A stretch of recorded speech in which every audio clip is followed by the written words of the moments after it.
स्वयं सहायता समूह में समूह की पदाधिकारियों का चक्रीय बदलाव, या फिर हम ऐसा भी कह सकते हैं कि स्वयं सहायता समूह में समूह की पदाधिकारियों का बदलाव कैसे होता है, यानी कि कितने वर्षों पर समूह की पदाधिकारी बदल जाती हैं, दूसरी महिलाओं को मौका मिलेगा, या समूह में पदाधिकारी को आप निकालना चाहती हैं और आप पदाधिकारी बनना चाहती हैं, अध्यक्ष, सचिव और कोषाध्यक्ष।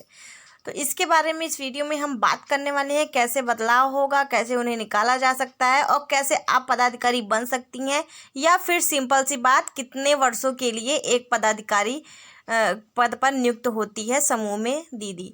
तो इसके बारे में भी बताएंगे हम आपको पूरी जानकारी। तो वीडियो को पूरा आप लोग जरूर देखिएगा शुरू से अंत तक, और चैनल पर पहली बार आए हैं तो सब्सक्राइब कर लें, लाइक और शेयर करना ना भूलें।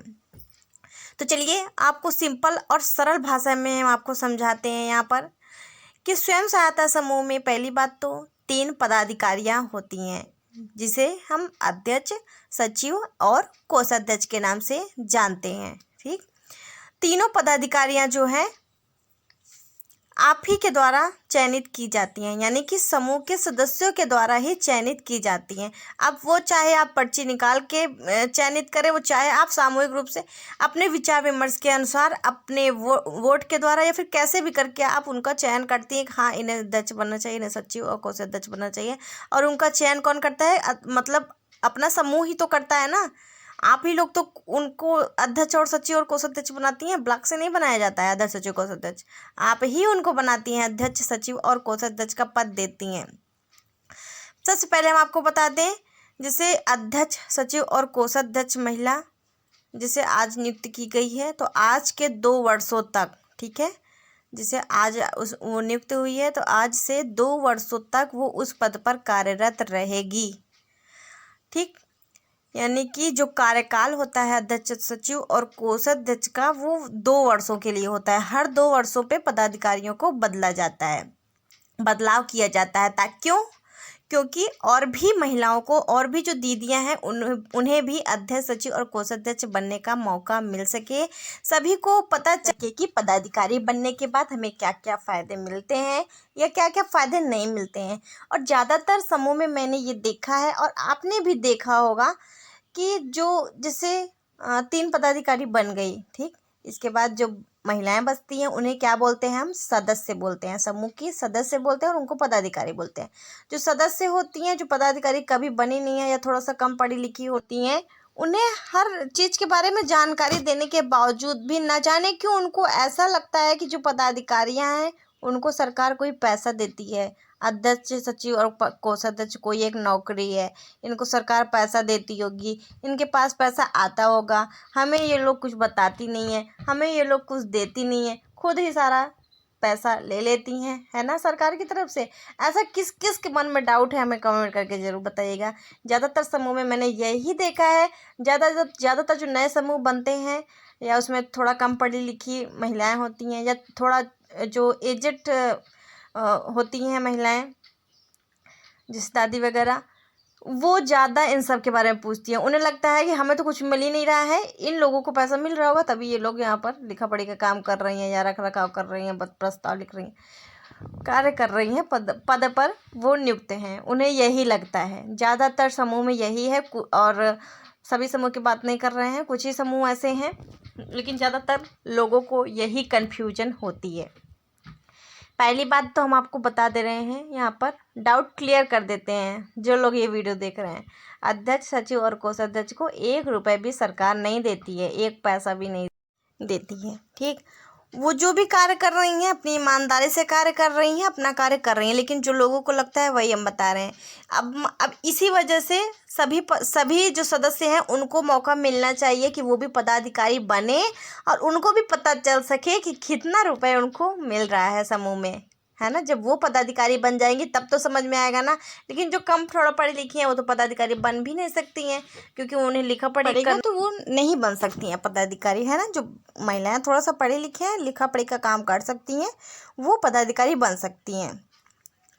तो वो पदाधिकारी बन करके समझ सकती हैं कि मतलब वो अनुभव ले सकती हैं, अध्यक्ष, सचिव, कोषाध्यक्ष बनने के बाद क्या मिलता है, क्या नहीं मिलता है, कैसे क्या होता है, सब वो पता चल जाएगा वैसे भी।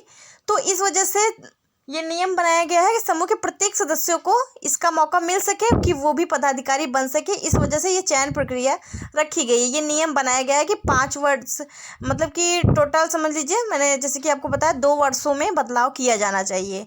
अब जैसे कुछ समूह ऐसे हैं तो जो पदाधिकारी मतलब पहले से पद पर कार्य कर रहे हैं मगर 2 वर्ष उनको पूरे हो चुके हैं, तो जो सदस्य हैं वो नहीं चाहते हैं बदलाव करना। वो चाहते हैं कि वही जो पहले से पदाधिकारी मौजूद हैं वही आगे भी कार्य करें, तो वो समूह निर्धारित कर सकता है। समूह ये मतलब कि प्रॉब्लम को सॉल्व कर सकता है, इस प्रॉब्लम को, कि जैसे वो चाहते हैं कि यही रहें तो वही रहें, कोई दिक्कत नहीं है इसमें वो, लेकिन पूरे समूह को आपसी सहमति होनी चाहिए। इसके लिए जब पूरे समूह की आपसी सहमति होगी कि हाँ इन्हें आगे भी काम करने दिया जाना चाहिए, तो वो काम कर सकती हैं, तब नहीं दिक्कत। लेकिन अगर समूह के पदाधिकारी मतलब कि कोई गड़बड़ कर रही है या मतलब उनकी अपनी मनमानी कर रही है, भी कोई भी दिक्कत ऐसी है, जो सदस्य हैं वो परेशान है पदाधिकारियों से, तो वो चाहे तो उनको निकलवा भी सकती हैं।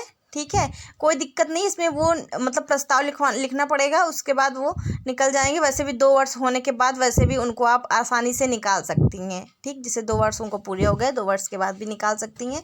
और चाहे तो कोई प्रॉब्लम है तो प्रस्ताव लिख करके भी उनको निकाला जा सकता है। और टोटल वो आपके ऊपर निर्भर करेगा, मतलब कि समूह के ऊपर पूरे निर्भर करेगा कि वो रखेगा उनको कि नहीं रखेगा। लेकिन 2 वर्ष तक वो कार्य करेंगी ही करेंगी। लेकिन कुछ जैसे अपना कार्य सही से नहीं कर रही, अपनी मनमानी कर रही हैं, तो उनको निकाला जा सकता है। उससे पहले भी 2 साल के पहले भी आप निकाल सकती हैं। तो जैसे कि आप सभी ने जाना, जो चक्रीय बदलाव होता है स्वयं सहायता समूह में पदाधिकारियों का, वो 2 वर्षों में होता है। 2 वर्षों बाद आप पदाधिकारी बन सकती हैं, बनना चाहें तो।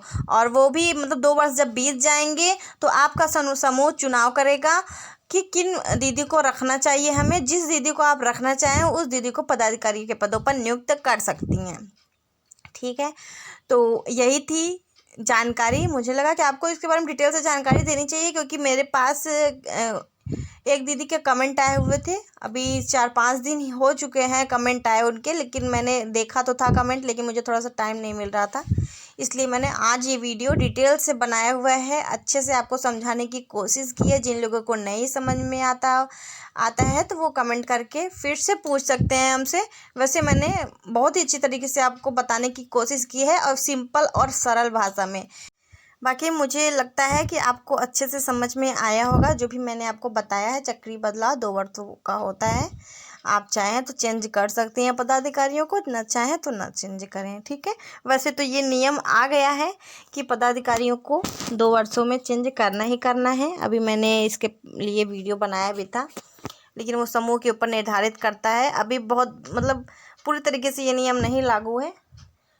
फिलहाल जो भी जानकारी थी मैंने आपको बता दी। इस वीडियो को शेयर करें, कमेंट करके बताएं जानकारी कैसी लगी। चलो।